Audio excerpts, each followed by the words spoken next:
Morning students, हमने previous class के अंदर बॉन्ड पैरामीटर्स के बारे में पढ़ा था, जिसमें हमने bond length and bond enthalpy के बारे में पढ़ा था।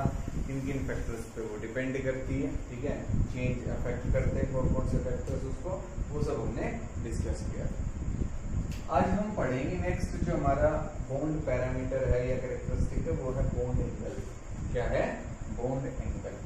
क्या होगा bond angle? The angle between the lines representing the direction of bonds or the orbitals containing the bonding electrons is called bond angle. Is called bond angle. कि आपके पास जो मॉलिक्यूल है उसके अंदर बॉन्डिंग हो रही है और उन बॉन्डिंग या उन बॉन्ड्स के बीच में, ठीक है, ये जो बॉन्ड्स हैं इनके बीच में एंगल कितना है। The lines representing the direction of the bonds, in ये जो लाइन जो बॉन्ड्स को रिप्रेजेंट कर रहे हैं इनके बीच में कितना एंगल है, ये क्या होगा? Bond angle. ये क्या होगा? Bond angle. अब ये हर मॉलिक्यूल में अलग अलग हो सकता है, किसी में कम हो सकता है, किसी में ज्यादा हो सकता है, ठीक है। इसको हम आगे डिस्कस करेंगे कि बॉन्ड एंगल कैसे कम होगा, कब ज्यादा होगा, कब कम होगा, ये सब हम आगे डिस्कस करेंगे। जब हम हाइब्रिडाइजेशन पढ़ेंगे उसमें देखेंगे, हम एग्जैक्टली ये भी बताएंगे कि बॉन्ड एंगल है क्या, कि इस शेप के अंदर बॉन्ड एंगल क्या है। और अगर मेरे पास ये शेप है, ठीक है, ये स्ट्रक्चर है, तो यहाँ बॉन्ड एंगल कितना है। और अगर मेरे पास H2O है, क्या है? H2, यहाँ बॉन्ड एंगल कितना है, ये सब हम डिस्कस करेंगे आज जब हम हाइब्रिडाइजेशन पढ़ेंगे, उसके अंदर देखेंगे, ठीक है, इंटरमिक्सिंग ऑफ ऑर्बिटल्स। तो बॉन्ड एंगल पे आपको पता होना चाहिए होता क्या है, कि जो आपके पास बॉन्ड्स है उनके बीच में जो एंगल होता है वो बॉन्ड एंगल है। बिल्कुल सिंपल है, ठीक है। नेक्स्ट ये हमारा बॉन्ड एंगल था पैरामीटर। नेक्स्ट है हमारा बॉन्ड ऑर्डर। अब वो क्या होता है उसको देखते। नेक्स्ट है हमारे पास bond order. The number of bonds present between two atoms is called bond order. दो एटम्स के बीच में कितने बॉन्ड्स हैं वो क्या होगा? बॉन्ड ऑर्डर रहेगा। एक भी हो सकता है, दो भी हो सकते हैं और तीन भी हो सकते हैं, ठीक है। फॉर एग्जाम्पल आपके पास है carbon carbon single bond, carbon carbon double bond, carbon carbon triple bond. ये आपके पास है ऑक्सीजन डबल बॉन्ड ऑक्सीजन, ठीक है, कार्बन डबल बॉन्ड ऑक्सीजन, कोई भी आपके पास हो एग्जाम्पल। यहाँ अगर हम देखें बॉन्ड ऑर्डर की अगर बात करें तो बॉन्ड ऑर्डर है 1, यहाँ है 2, यहाँ है 3, यहाँ 2, इधर भी कितने हैं। तो नंबर ऑफ बॉन्ड्स काउंट करने हमें, हमारे पास क्या जाएगा? Bond order. क्या जाएगा? बॉन्ड ऑर्डर, ठीक है। जो बॉन्ड ऑर्डर है वो फ्रैक्शन में भी हो सकता है, ठीक है। इसको हम आगे पढ़ेंगे कि बॉन्ड ऑर्डर फ्रैक्शन में कैसे आएगा, ठीक है, और फ्रैक्शन में आ रहा है तो उसका मतलब क्या है, वो सब चीजें हम आगे पढ़ेंगे, ठीक है। अब आपको बस ये याद रखना है, नंबर ऑफ बॉन्ड्स जो हैं वो क्या होता है? Bond order. कितने नंबर ऑफ बॉन्ड्स प्रेजेंट है दो एटम्स के बीच में, ठीक है। तो ये हमारे पास बॉन्ड पैरामीटर्स थे, ठीक है। अब हम पढ़ेंगे polar and non polar bonds. काफी इंपॉर्टेंट है ये, ठीक है, क्या होते हैं ये, और मतलब अच्छे से इनको समझेंगे, ये काफी इंपॉर्टेंट टॉपिक। तो स्टार्ट करते हैं polar and non polar bonds. Next हम पढ़ने वाले हैं polar and non polar covalent bonds. तो फर्स्ट हम पढ़ेंगे नॉन पोलर कोवैलेंट बॉन्ड्स के बारे में। पहले तो हम ये देख रहे हैं कि जो पोलर नॉन पोलर जो बॉन्ड्स हैं वो कैसे होंगे? कोवैलेंट होंगे, मतलब उनमें जो बॉन्डिंग हुई है वो शेयरिंग ऑफ इलेक्ट्रॉन से होती है। आयनिक बॉन्ड्स की हम यहाँ बात नहीं करेंगे। आयनिक जो बॉन्ड्स होते हैं वो पोलर ही होते हैं। आयनिक बॉन्ड्स क्या होते हैं? पोलर ही होते हैं। तो हमें कोवैलेंट बॉन्ड्स की बात करनी कि उसमें कौन से पोलर होंगे, उसमें कौन से नॉन पोलर रहेंगे। तो सबसे पहले हम पढ़ने वाले हैं नॉन पोलर कोवैलेंट बॉन्ड्स के बारे में, ठीक है। क्या होंगे non polar covalent bonds? The bond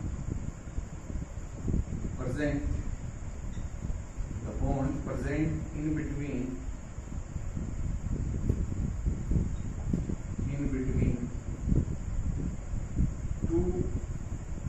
same atoms, between two same atoms is called non-polar covalent. Non-polar covalent bond.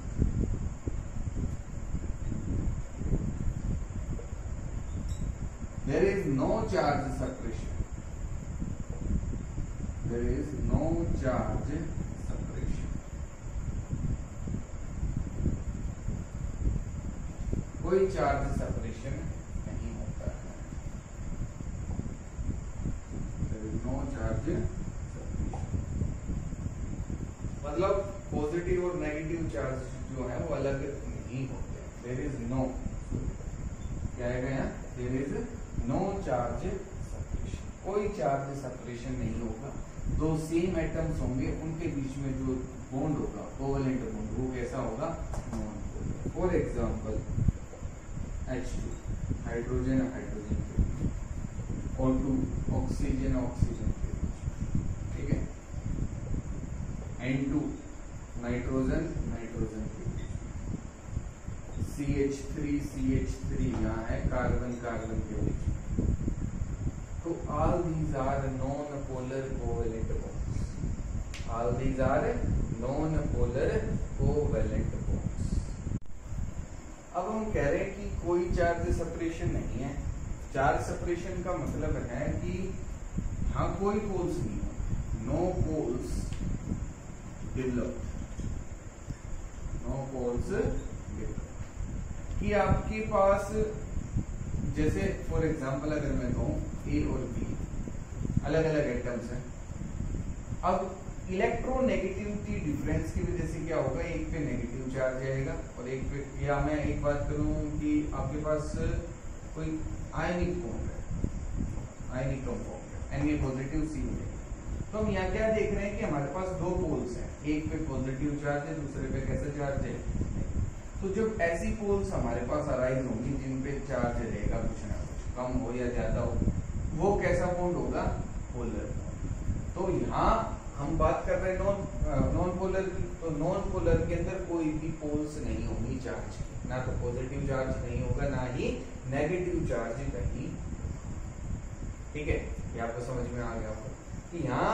अब देखो मैं फिर कह रहा हूँ कि जो पोलर बॉन्ड्स है या हमारे पास जो चार्ज सेपरेशन आएगा, जो पोल्स डेवलप्ड होंगे, वो होंगे इलेक्ट्रोनेगेटिविटी डिफरेंस की वजह से. इसके वजह से होंगे इलेक्ट्रोनेगेटिविटी डिफरेंस की. तो यहाँ हम लिखेंगे no electronegativity difference. No electronegativity difference. कोई इलेक्ट्रोनेगेटिविटी डिफरेंस नहीं है. दोनों तरफ ऑक्सीजन है, दोनों तरफ हाइड्रोजन है, दोनों तरफ नाइट्रोजन है. तो जितनी इसकी इलेक्ट्रोनेगेटिविटी है उतनी इसकी होगी, तो दोनों की बराबर है. अब जो चार्ज आएगा वो आता है कि ये जो इलेक्ट्रॉन्स हैं बॉन्ड के अंदर, इनकी जो मूवमेंट होगी, क्या तो इधर जाएंगे इधर जाएंगे, तब चार्ज सेपरेशन आएगा. लेकिन हम कह रहे हैं कि इलेक्ट्रोनेगेटिविटी सेम है, मतलब दोनों की पावर क्या है? सेम है. दोनों बराबर फोर्स से इलेक्ट्रॉन्स को खींच रहे हैं, तो इलेक्ट्रॉन्स तो यही रहेंगे, कहीं भी नहीं जाएंगे. और जब ऐसा होगा तो बॉन्ड कैसा आएगा? Non polar covalent. ठीक है, तो ये हमें नॉन पोलर कोवेलेंट बॉन्ड समझ में आ गया आपको. क्या होता है कि जिनमें कोई चार्ज सेपरेशन ना हो, सिमिलर एटम्स या सेम एटम्स के बीच में क्या हो? बॉन्डिंग हो. तो बॉन्ड कैसा बनेगा? Non polar covalent. Non polar bonds वो. अब हम बात करते हैं पोलर बॉन्ड्स की. वो क्या है उनको देखते हैं. अगर हम बात करें पोलर कोवेलेंट बॉन्ड्स की, तो पोलर कोवेलेंट बॉन्ड्स क्या होंगे? The bond formed between two dissimilar atoms having different electronegativities is called polar covalent bond. कि डिफरेंट इलेक्ट्रोनेगेटिविटी वाले जो दो एटम्स होंगे, अगर वो कंबाइन कर रहे हैं, एक बॉन्ड फॉर्म कर रहे हैं, तो उनके बीच में जो बॉन्ड बनेगा वो कैसा होगा? Polar covalent bond. For example HCl, आपके पास है HCl. Cl is more electronegative. It is more electronegative and it is less electro. जब ये ज्यादा इलेक्ट्रोनेगेटिव है तो ये क्या करेगा? बॉन्ड के इलेक्ट्रॉन्स को अपनी तरफ खींचेगा. इलेक्ट्रोनेगेटिविटी होती क्या है? Tendency to attract shared pair of electrons की जो पेयर है इलेक्ट्रॉन्स का जो शेयर कर रखा है उसको अपनी तरफ खींचने की जो टेंडेंसी होती है उसी को हम क्या कहते हैं, इलेक्ट्रोनेगेटिविटी। उसी को हम क्या कहते हैं, इलेक्ट्रोनेगेटिविटी। तो Cl की इलेक्ट्रोनेगेटिविटी ज्यादा है तो ये इलेक्ट्रॉन्स को अपनी तरफ खींचेगा। और जब कोई भी एटम इलेक्ट्रॉन एक्सेप्ट करता है तो उस पर नेगेटिव चार्ज आता है। अब ये एक्सेप्ट तो नहीं कर रहा लेकिन उनको अपनी तरफ खींच रहे हैं और जितना अपनी तरफ खींचेगा उतना ही इस पे नेगेटिव चार्ज आता जाएगा। तो अब कंप्लीट चार्ज तो आएगा नहीं, कुछ ही चार्ज आएगा, उसको हम बोलेंगे स्लाइटली नेगेटिव चार्ज। इसको इस करली नेगेटिव से हम रिप्रेजेंट करेंगे, ठीक है, इस तरीके से डेल आप बोलते होंगे, ठीक है, मैथ में या करली इसको हम बोल सकते हैं कि स्लाइटली नेगेटिव चार्ज, इसको हम क्या बोलेंगे वैसे केमिस्ट्री में कि स्लाइटली नेगेटिव चार्ज आ गया किस पे, क्लोरीन, और यहाँ स्लाइटली पॉजिटिव चार्ज किस पे, हाइड्रोजन से। जो इलेक्ट्रॉन देता है उस पे कैसा चार्ज आता है, पॉजिटिव, तो इलेक्ट्रॉन हाइड्रोजन से दूर जा रहे हैं तो इस पे कैसा चार्ज आ गया, पॉजिटिव चार्ज। कैसा चार्ज आ गया, पॉजिटिव, और Cl पे नेगेटिव। तो अब हमारे पास दो पोल्स जो है वो डेवलप हो गए, ठीक है। जब दो पोल्स हो गए तो ये बॉन्ड कैसा होगा, पोलर बॉन्ड। कैसा होगा, पोलर बॉन्ड। और ये हुआ किस वजह से है, इलेक्ट्रोनेगेटिविटी डिफरेंस की वजह से। तो यहां हम क्या लिखेंगे, there is a charge separation, there is a charge separation, two poles are developed, two poles are developed in the molecule, in the molecule के अंदर दो पोल्स होंगे, डेवलप हो जाएंगे, ठीक है। चार्ज सेपरेशन भी देगा कि पॉजिटिव चार्ज अलग है और नेगेटिव चार्ज अलग है, और ये होगा किसकी वजह से, इलेक्ट्रोनेगेटिविटी डिफरेंस की वजह से। और भी हमारे पास बहुत सारे एग्जांपल, H2O इस पे स्लाइटली नेगेटिव, यहाँ स्लाइटली पॉजिटिव, यहाँ स्लाइटली पॉजिटिव, इस पे स्लाइटली नेगेटिव, इस पे slightly, all these are polar covalent bonds. बहुत सारे एग्जांपल हो सकते हैं, हमने कुछ एग्जांपल देखे, अब आपको समझ में आ गया होगा कि पोलर क्या होते हैं और नॉन पोलर बॉन्ड्स क्या होते हैं। आगे इनके बहुत यूज है, ठीक है। हम कई फोर्स ऑफ अट्रैक्शन को एक्सप्लेन कर रहे हैं, रिएक्टिविटी को कर रहे हैं, तो उनमें काफी हेल्पफुल होती है, ठीक है, polar and non polar bonds, ठीक है। तो ये आपको अच्छे से पढ़ना है, अगर इसमें कोई भी डाउट रहे तो मेरे से पूछ लें, ठीक है। इसके आगे का जो है वो हम नेक्स्ट क्लास के अंदर करेंगे, ठीक है। तो आज जो भी करवाया है इसको अच्छे से रिवाइज करना है, अच्छे से पढ़ना है, और डाउट रहे तो मेरे से पूछना, ठीक है।